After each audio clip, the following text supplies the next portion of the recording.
Bonjour à tous. Aujourd'hui, je suis ravie de vous retrouver avec un guest, un invité spécial, un espèce de petit frère en fait. De petit frère en fait, voilà tout simplement.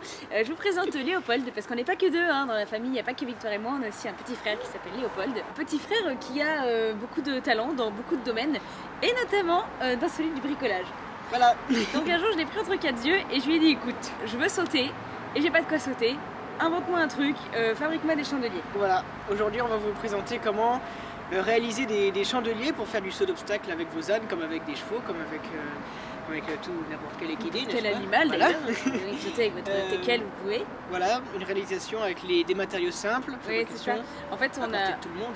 Ouais, on a un peu prospecté d'abord sur internet parce que on voulait déjà que ce soit simple à réaliser, vraiment pas trop prise de tête, avec des trucs simples à trouver, des matériaux simples à trouver, et puis surtout on voulait que ça ait tous les avantages des vrais chandeliers, c'est-à-dire que ça permette l'évacuation rapide de la barre en cas de choc, des choses comme ça, que ce soit déplacé facilement. Voilà, exactement, que ce soit léger, que ce soit maniable, tout ça. Donc on a pas mal, et il a pas mal prospecté sur internet, il a chopé plusieurs idées et tout machin. Il a fait son mix à lui, il a fait des super plans de ouf. Et puis là voilà, on s'est lancé dans la réalisation. Ce tuto va se diviser en deux parties. D'abord Léo va vous parler donc des chandeliers, c'est lui qui les a réalisés de A à Z, hein, donc c'est lui qui va vous faire la partie sur les chandeliers. Et moi après je vais vous parler des barres. On y va? Allez, go, c'est parti.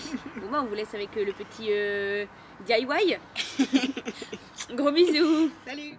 Alors les outils dont vous aurez besoin, c'est d'abord une scie circulaire assez costaud, un casque anti-bruit, des lunettes de protection très important, une scie sauteuse, une scie à main, du papier sablé et des gants de protection. Les principaux matériaux que j'utilise, ce sont des palettes, donc elles peuvent être de toutes les tailles, vous pouvez facilement en trouver à l'arrière des magasins en demandant gentiment ou un peu partout. Ici avec ces deux palettes, donc de différents types et de différentes tailles, je vais pouvoir vous montrer deux manières de confectionner des chandeliers. Pour commencer, je trace une marque à 20 cm du bord de la palette. Je fais toujours attention de garder une petite marge après le bloc de bois. Et je fais la même chose en bas de la palette. Et cela me permet de tracer un trait de coupe qui délimitera la base de notre chandelier. Je fais bien attention de tracer sur toutes les planches et de garder mon axe bien droit. Ensuite, je m'attaque au marquage des encoches qui accueilleront les barres d'obstacles. Je commence à tracer une ligne verticale et perpendiculaire par rapport à la planche. Je trace à partir de cette ligne un angle de 10 degrés avec mon rapporteur. Cet angle qui permettra à la barre d'être bien stable. Et je trace la deuxième ligne. Je répète la même chose pour toutes les planches. Encore une fois, vous remarquez que je fais bien attention que mes marquages n'empiètent pas sur le bloc de bois qui se trouve en dessous.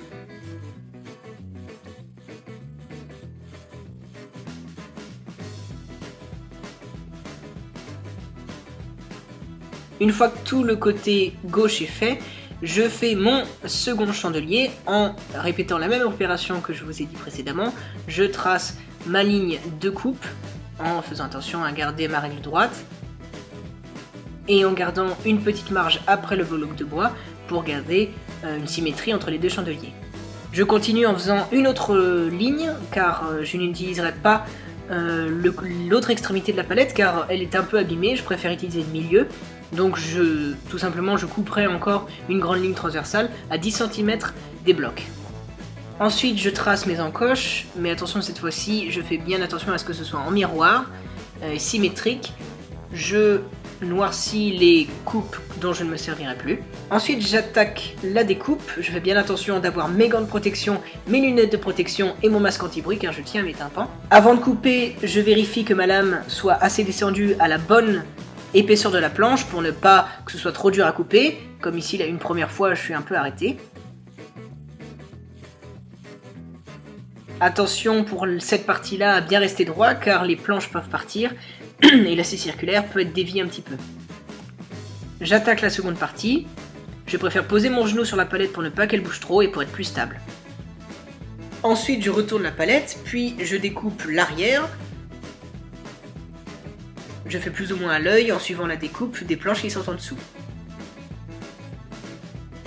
La chute que j'enlève, vous pouvez la garder de côté, vous pourrez toujours la réutiliser pour faire un soubassement.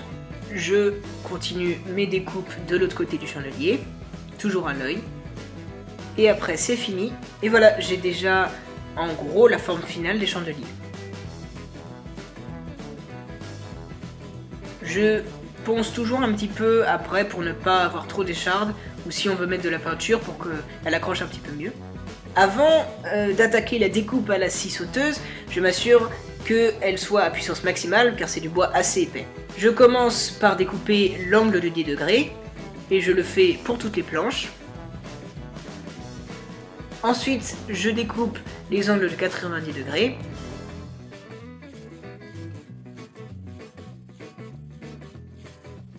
Et voilà notre première encoche. Je refais la même opération pour toutes les planches qui suivent. A nouveau, je fignole au papier à poncer.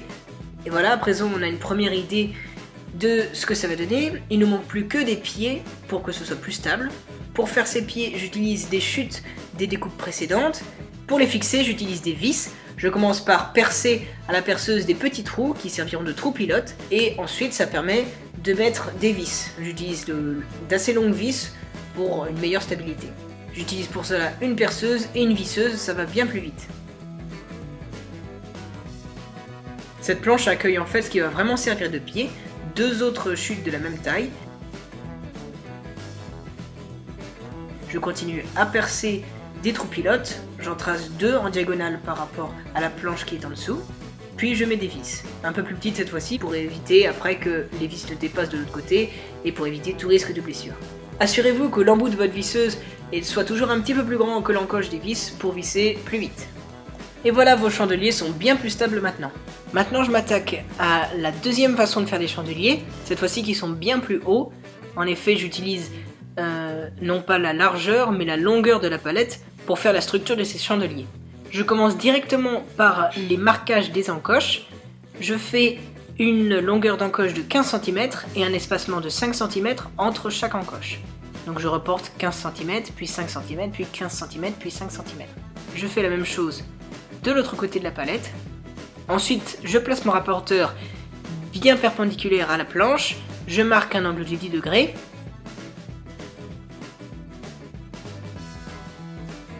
Ensuite, je trace mon angle de 10 degrés, puis les contours de l'encoche.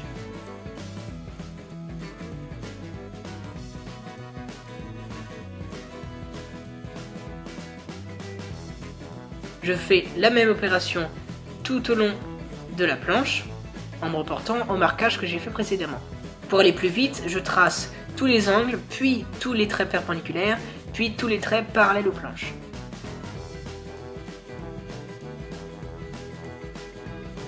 Ensuite, je m'occupe de la découpe de ces chandeliers, toujours à la scie circulaire. Cette fois-ci, je descends la lame un peu plus car le bois est plus épais. À certains endroits, la coupe ne peut pas être assez longue, donc je termine à la scie à main. Vous voyez, comme il ne reste que de petits bouts, c'est pas bien long à faire.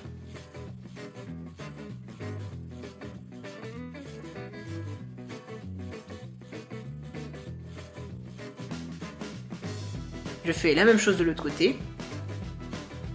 Et voilà qui me donne la structure de ces nouveaux chandeliers. N'oubliez pas après chaque découpe un petit coup de ponçage au papier sablé pour ne pas se faire mal.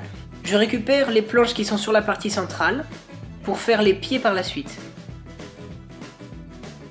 Après, rebelote, je scie à la scie sauteuse les encoches.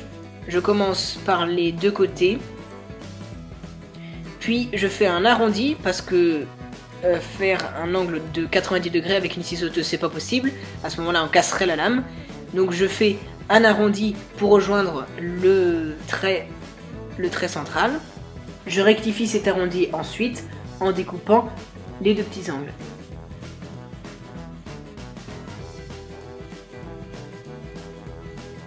Pour alléger le chandelier, je n'avais pas besoin de la planche qui se trouve en haut, alors pour ceci je l'ai tout simplement enlevée.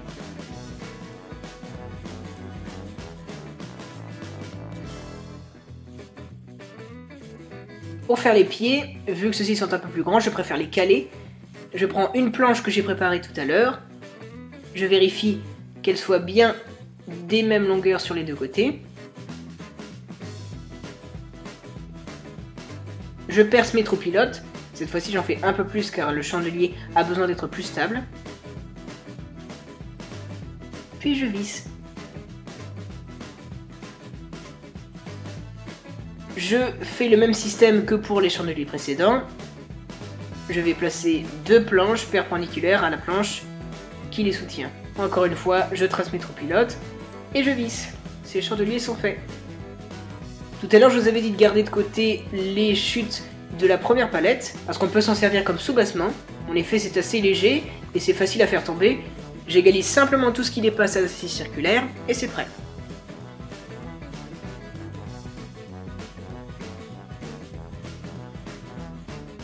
Et voilà ce que ça donne terminé, enfin tout terminé pas tout à fait parce qu'il manque un petit coup de peinture, mais vous voyez en gros ce que ça donne. Et donc maintenant c'est mon tour de vous parler des barres. Ce sont simplement des tuyaux en PVC, voilà, qui viennent de chez Castorama. J'ai choisi ce matériau là parce que tout simplement c'est léger, c'est maniable, on shoot dedans et ça s'envole, donc c'est vraiment idéal. Et en même temps c'est robuste, ça peut rester dehors sans problème, sans s'abîmer, sans moisir, rien du tout.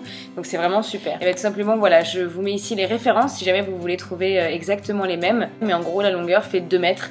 Et après, bon, c'est le diamètre qui change. Ensuite, pour la peinture, tout simplement, en fait, j'ai tracé des petits traits à 50 cm. Et puis, je les ai peints de 2 couleurs. Ça, c'est complètement au choix. Moi, c'est parce que le rouge, voilà, c'est la couleur de gribouille. Alors, ça colle avec son ensemble. Donc, j'ai fait rouge et blanc, ce que je trouve très classe.